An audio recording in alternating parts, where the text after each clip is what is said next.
Announcement of a major multinational naval exercise involving BRICS plus nations set to take place in South African waters later this month. The exercise, known as Will for Peace 2026, is scheduled to run from January 9th to January 16th and will involve naval forces from South Africa, China, Russia, and Iran. According to the South African National Defense Force, the operation will be led by China and is described as a joint, interagency, and multinational maritime exercise focused on safety, cooperation, and the protection of shipping routes. But while the official language emphasizes peace and maritime security, opposition parties are warning that the exercise raises serious political, diplomatic, and constitutional questions that could have lasting consequences for South Africa's global standing. In a statement issued by the SANDF, Acting General Officer Commanding Joint Operational Headquarters Brigadier General Nditseni Singo said the exercise aims to enhance interoperability among participating navies and to safeguard maritime economic activities. The agreed theme, he said, reflects a collective commitment to secure trade routes and deepen cooperation in support of peaceful maritime security initiatives. However, critics argue that the reality behind the exercise is far more complex.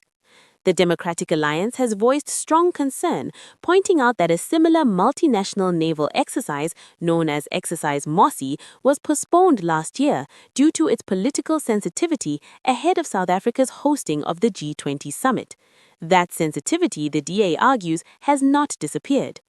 DA Member of Parliament Chris Hattingh says what is now being presented as a new exercise under the banner of peace appears, in substance, to be a continuation of the same strategic military alignment, only under a different name and softer language.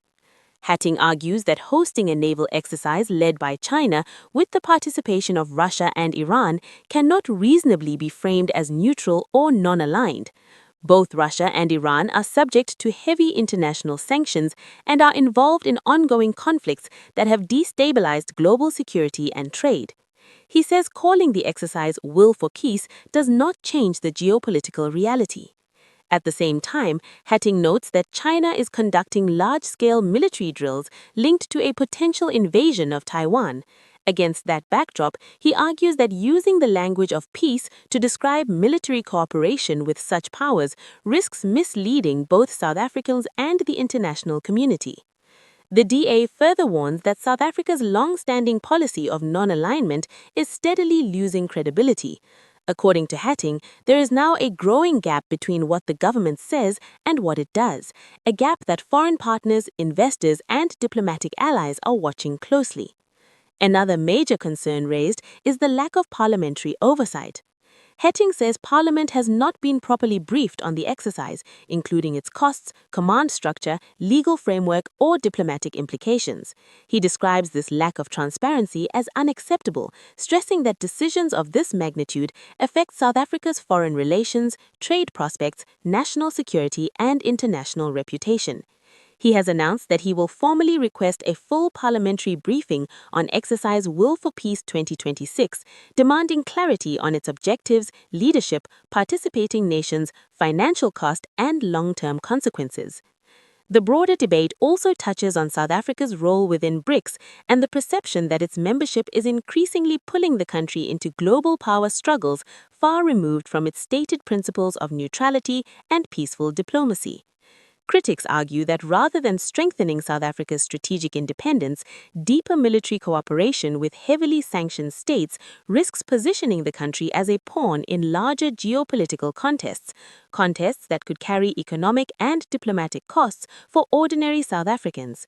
Supporters of the exercise, however, maintain that multinational military cooperation is not unusual and that joint naval drills focused on maritime safety are essential in an era of global trade disruption, piracy, and regional instability. They argue that South Africa has the sovereign right to choose its partners and to engage in exercises that enhance the readiness and capability of its armed forces. But the timing, the participants, and the leadership of this particular exercise ensure that it will remain under intense scrutiny. As the naval drills approach, pressure is mounting on government to explain not only the operational details of Exercise Will for Peace 2026, but also how it aligns with South Africa's constitutional values, foreign policy commitments, and promise of non-alignment. With global tensions rising and South Africa's international relations under the microscope, this debate is no longer just about a military exercise. It is about the direction the country is taking and whether its actions on the world stage still match the principles it claims to uphold.